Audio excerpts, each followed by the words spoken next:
मान लो कोई व्यापार में अगर तकलीफ हो, कमाई अच्छी नहीं हो रही हो, व्यापार नहीं चल रहा हो, तो निवेदन करूंगा कि किसी के चक्कर में मत पड़ना, कहीं जाकर पूछना मत ही। केवल देव उठनी एकादशी के दिन, जो अभी आने वाली है कार्तिक के महीने में देव उठनी एकादशी, इस दिन एक सिक्का, जब रात्रि को आप तुलसी जी की पूजन करें, ठाकुर जी की पूजन करें, एक सिक्का उसको नीचे रखकर उसको भगवान को विराजमान कर तुलसी माता या शालिग्राम जी को विराजमान कर फिर पूजन करें। सुबह ब्रह्म मुहूर्त में 4 बजे जब आप देवता को उठाएं, वहां पर जब लीपन करें और उठाने जाएं, उस गन्ने की झोपड़ी के अंदर, तो वो सिक्के को अपने पल्लू में डालकर हल्दी की कटोरी में भरकर दुकान में, व्यापार में, व्यवसाय में रख दे। अगली एकादशी तक बताना जरूर कि कितना लाभ मिला, कितना कमाया आपने, सूचना जरूर देना हो, बताना जरूर कि कितना प्राप्त हो। क्यों? क्योंकि नारायण जब देव उठनी एकादशी पर उठते हैं, जब मेरे भगवान विष्णु अपना चरण नीचे रखते हैं, तो एक कुबेर और दूसरी स्वयं लक्ष्मी भगवान के चरण को अपने हाथों में झेल लेती है। तो जिस स्थान पर आप देवता को उठा रहे हो, जिस स्थान पर आप भगवान की आराधना कर रहे हो, जिस स्थान पर आप भगवान को जगाने का प्रयास कर रहे हो, वहाँ आप अगर लक्ष्मी को विराजमान कर देंगे तो नारायण का चरण और लक्ष्मी दोनों कुबेर के साथ हमें प्राप्त हो सकते, हमें उसका फल प्राप्त। किसी लड़का और लड़की का विवाह नहीं हो रहा, 30 साल हो गए, 32 साल हो गए, 34 साल हो गए, लड़का लड़की का विवाह ही नहीं हो रहा। बहुत टेंशन है माता को। कोई मंगली है, कोई मांगलिक है, कोई मांगलिक है, कोई मंगल है, संबंध हो ही नहीं रहा, बहुत प्रयास कर। तो अब की बार कार्तिक महात्म को सुने हो आप, एक प्रयास छोटा सा कर देखो, ठीक है?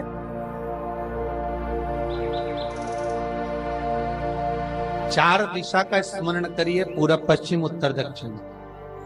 हथेली पर आटे का दीप लगाइए, घी भर लीजिए और 4 बत्ती उसमें अलग अलग रख लीजिए।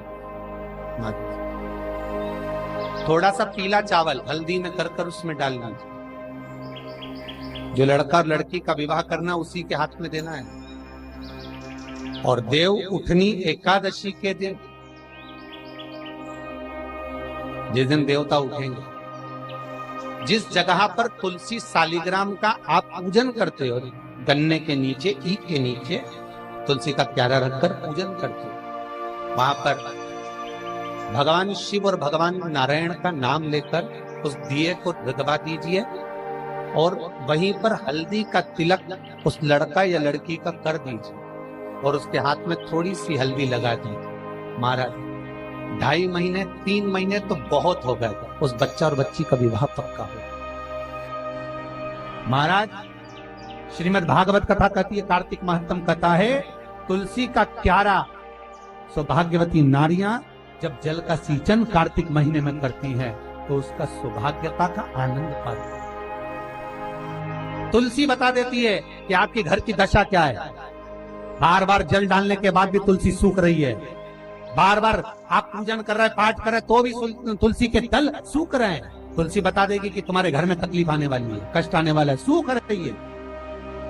किसी ने जरूर कुछ ना कुछ ऐसा है कि इसमें घर में तकलीफ आई, तुमने लगाया फिर सूखी, फिर लगाया फिर।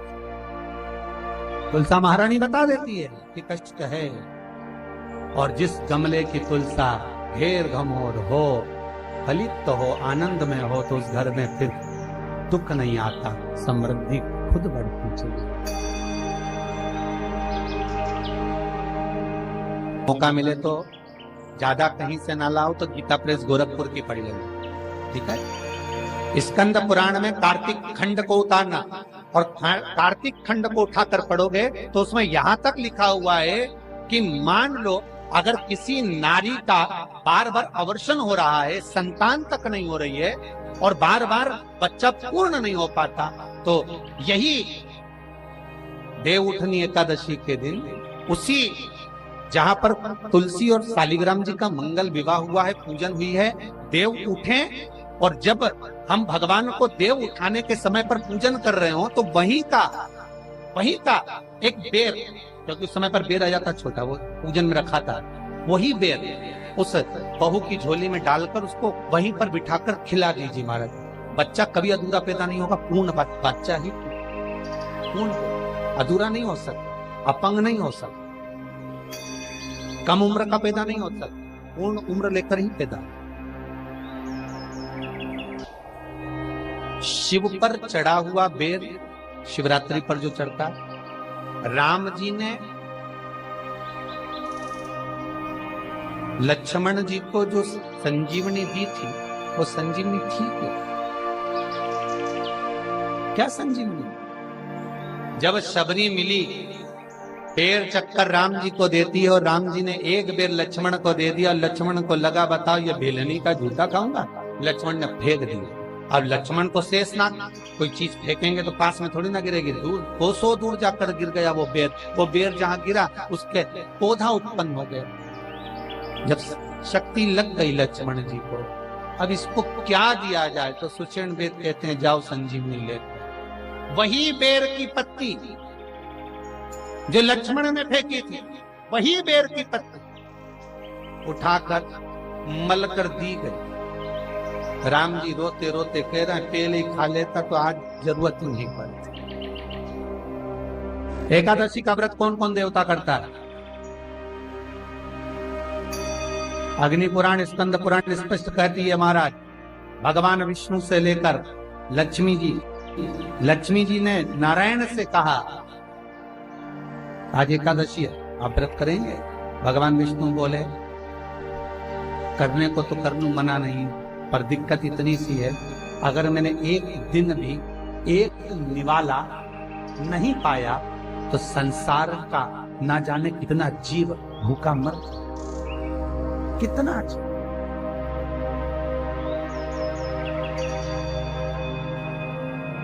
लक्ष्मी जी ने कहा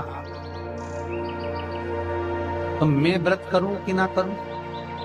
नारायण के शब्द सुनिएगा महाराज, स्कंद पुराण, विष्णु पुराण, अग्नि पुराण। नारायण कहते हैं लक्ष्मी तू एकादशी का व्रत कर,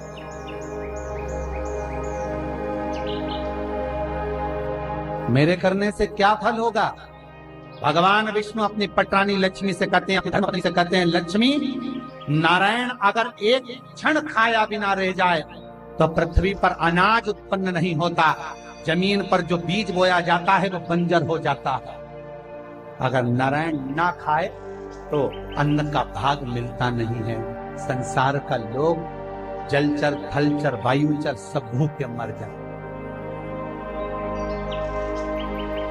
और लक्ष्मी अगर तू एकादशी का व्रत करेगी, अगर नहीं करती है तो जितने माताएं, जितने पुण्यवान जीव एकादशी का व्रत कर रहे हैं घर में तू प्रवेश नहीं करे। अगर तूने एकादशी का व्रत करा है और संसार का कोई मानव, चाहे जलचर हो, थलचर हो, वायुचर हो, जीव किसी भी तरह से अगर एकादशी का व्रत कर लिया है तो तू कम से कम उस घर में प्रवेश तो कर दे।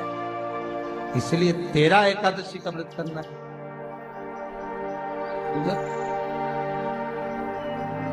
महाराज श्रीमद् भागवत कथा कह रही है भगवान कृष्ण का पावन चरित्र कर,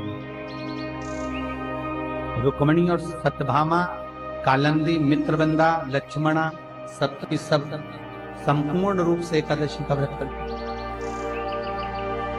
भगवान नारायण की यहाँ पद्मावती, श्रीदेवी, भूदेवी सब एकादशी।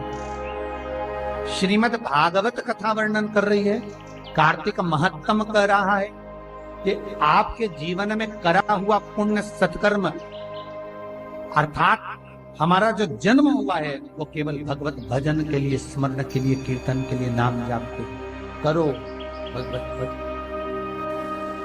देखो, हिंदू धर्म में कोई भी त्योहार ऐसा नहीं है जिससे फल ना लिए।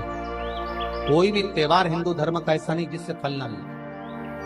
आप एक एक त्योहार का स्मरण कर लीजिए मान, बस आज के जमाने में त्योहार को केवल एक ढोंग बताया जाता। जैसे करवा चौथ का दिन आया तो कई प्रवचन करता, कई लोग जो प्रवचन देते हैं, कई हम लोगों ने भी सुना, कई की क्लिपिंग और व्हाट्सएप पे चलती है। कई लोग उसमें कह देते हैं कि उल्लू एक बार लक्ष्मी जी के पास गया और जाकर कहा हमारी पूजन नहीं होती, तो लक्ष्मी जी ने कह दिया कि करवा चौथ के दिन। ऐसी जो क्लिपिंग और बनती है गलत है।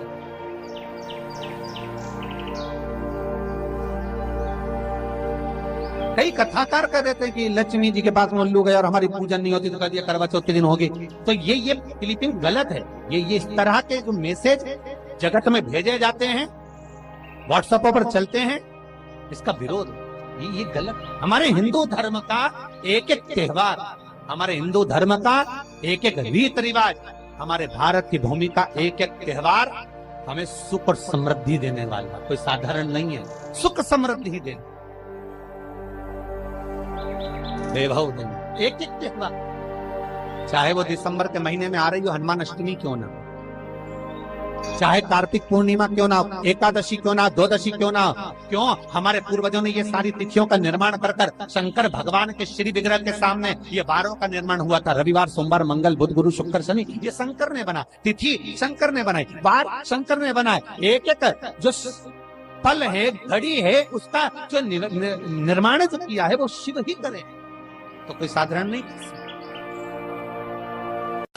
गौदान और एकादशी, श्रीमद वल्लभाचार्य जी ने मायावत का खंडन करा था जगन्नाथपुरी में, और श्रीमद वल्लभाचार्य जी ने कहा था एकादशी मरने के बाद मत दो, एकादशी जीते जी दो।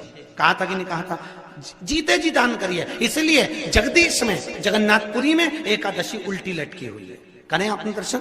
जगदीश में एकादशी को उल्टा लटकाया। क्यों? क्योंकि वल्लभ ने कहा कि एकादशी जीते जी दो। कई पंडितों कहते हैं तुम्हारे दादाजी मर गए, जब 12वें का दिन होता है ना तो पंडित जी संकल्प छुड़ाते हैं, दो एकादशी। बड़े बेटे ने 5 दे दी, छोटी बहू ने 3 दे दी, उसने 2 दे दी, उसने 2 दे दी, तो क्या तुम्हारे दादाजी भिखारी थे जो तुम्हारी एकादशियां लेकर जाएंगे? और तुम कौन होते हो दादाजी को एकादशी देने वाले? तुमने कौन सा इतने पुण्य कर लिए जो तुमने एकादशी दे दी?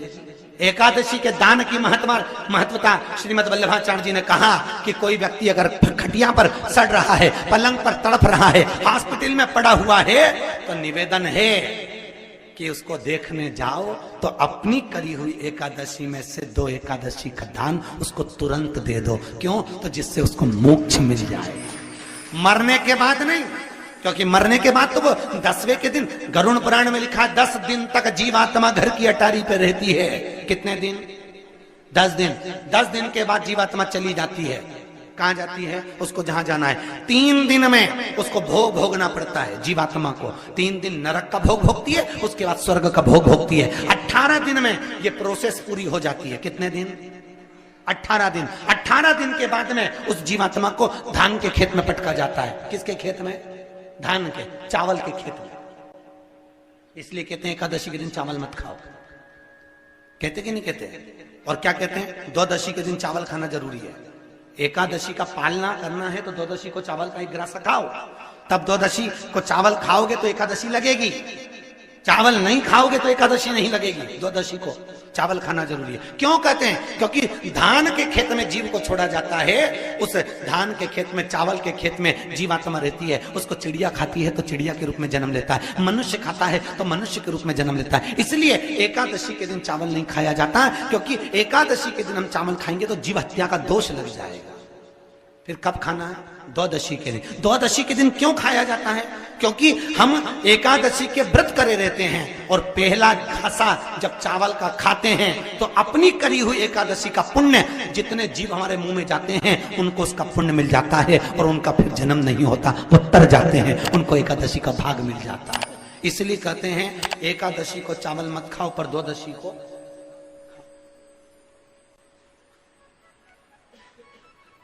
खाइए।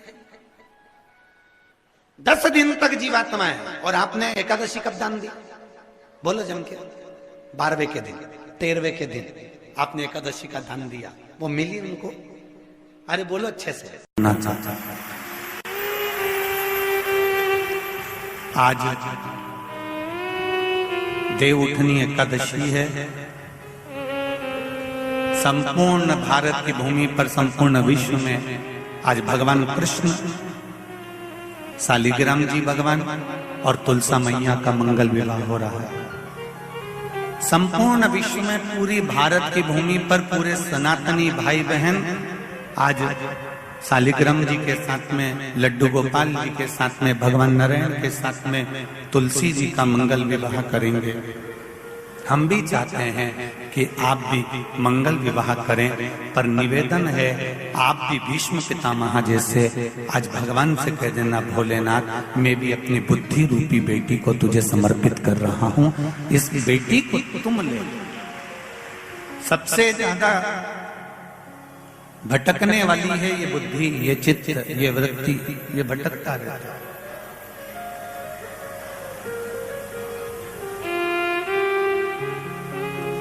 संत साधु सन्यासी तपस्वी साधक उपासक भजनों में हमेशा कहते रहते हैं, ये मन बड़ा चंचल है, कैसे तेरा भजन करूं, जितना इसे समझाऊं उतना ही मचलता।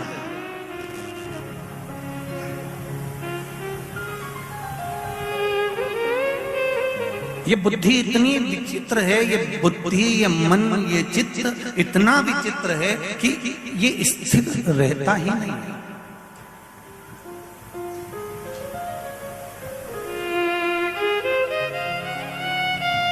जब तक तुम्हारे लड़के से लड़की की शादी नहीं हो जाती, ऐसी कोई सास नहीं संसार की। यही एकादशी के दिन से जो व्रत साधना करना प्रारंभ करी थी वो सुख देने वाली थी। निवेदन है आपसे भी, कोई कार्य अटक रहा है, तकलीफ आ रही है, दुख है, लक्ष्मी नहीं आ रही, परेशान हो, 108 बेलपत्र की, जो बेलपत्र होते हैं उसकी, इसको छेद तो करते नहीं है सुई से, बेलपत्र की डंडी को बांधते जाओ 108 बेलपत्र की माला बना लो, और माला बनाकर भगवान शंकर के गले में, शंकर के शिवलिंग को जो चढ़ा देता है उसकी मनोकामना भगवान शंकर पूरी कर देते हैं। अटा एकादशी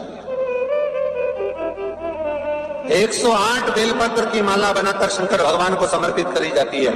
माता लक्ष्मी ने भगवान विष्णु को पाने के लिए तुलसी की माला बनाकर समर्पित करी थी, जैसे सती ने शिव को पाने के लिए, कामना को पूर्ण करने के लिए। शास्त्र कहता है घर के बुजुर्गों को, घर के बड़ों को, जेठ जेठानी हो, सास ससुर हो, घर में जो तुम्हारी उम्र से बड़ा हो, उसको आज पीला फूल या पीली चने की दाल या पीला वस्त्र, कुछ भी पीली सामग्री आज घर के बड़ों को देना चाहिए। क्यों देना चाहिए? तो शिव महापुराण की कथा कहती है कि जो शुक्ल पक्षी की एकादशी के दिन पीली वस्तु का दान दे देता है, घर के किसी ब्राह्मण को देने नहीं जाना, किसी मंदिर में देने नहीं जाना, आपके ही घर में, आपके ही घर के बड़ों को किसी भी पीली चीज का दान कर सकते हो। फूल हो, मिठाई हो, कोई अनाज हो, कोई वस्त्र हो, पीली वस्तु का दान दे दो। क्यों होगा? क्या होगा उससे? शिव महापुराण की कथा कहती है उससे जिंदगी में कभी बड़ी बीमारी प्रवेश